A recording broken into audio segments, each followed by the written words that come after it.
I tend to divide things into four key sectors of the economy. So I think about health, housing, energy, and transportation, right? Health is like right now it's 17 or close to 18% of GDP. It's a huge burden on a huge expenditure that we're burdened with. And I think about, okay, like how can you a drive that cost down so that we're spending less and getting better health outcomes at the same time.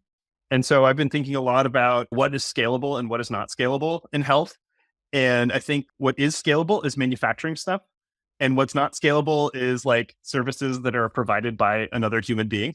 What that means is like what we really need is like drugs and devices, and we need fewer medical procedures, fewer hospital stays, and so on.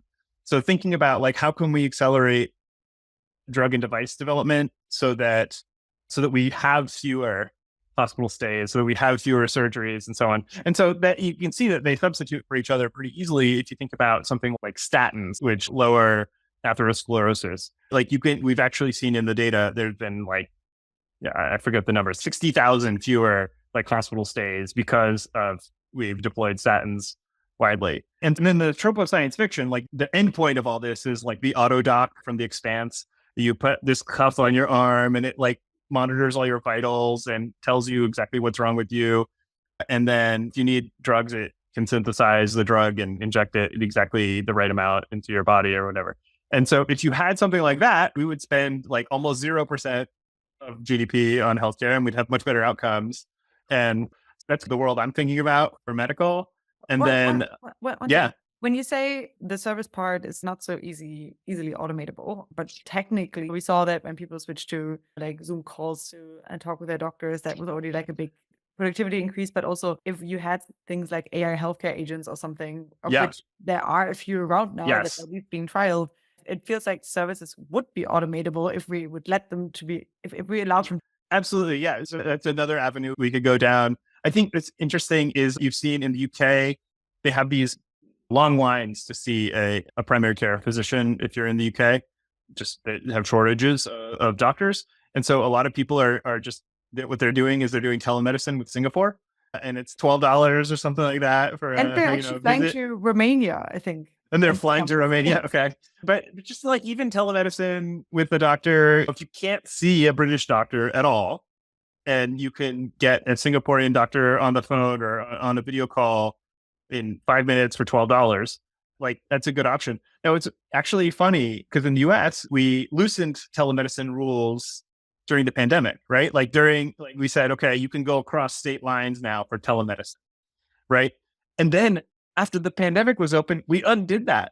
So now we're back to the world where we don't have a as competitive a market in telemedicine. So yeah, it'll be interesting to see like how quickly we can get to a world where AI chatbots or whatever's after chatbots are able to actually like substitute for doctors on some margin. Obviously, like they already can. I You prompt probably already do too. yeah, yeah, no, I've asked a lot of medical questions to ChatGPT, and yes. So, to what extent is that does that capability improve, and to what extent is it like officially allowed, which may or may not matter in the end, but probably matters to some extent.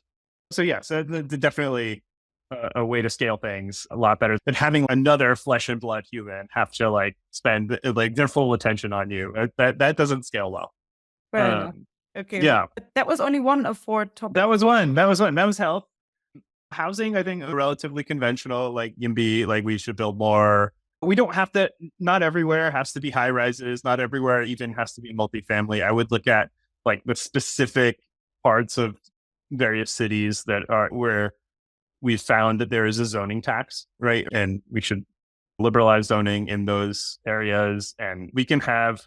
I think that one of the a thing that I think people don't recognize is that we can have both more affordability and more neighborhood character at the same time. There's no reason.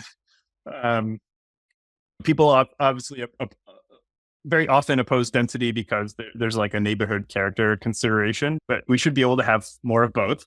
And so I'm really interested in how can we create places that are just dense but lovely, and how we can have a lot more of those, and then cater to the broad range of preferences that people have in housing. Okay, not everybody has to live in like dense urban walkable neighborhood if they don't want to, but we're going to have at least some of that for the people who do want that.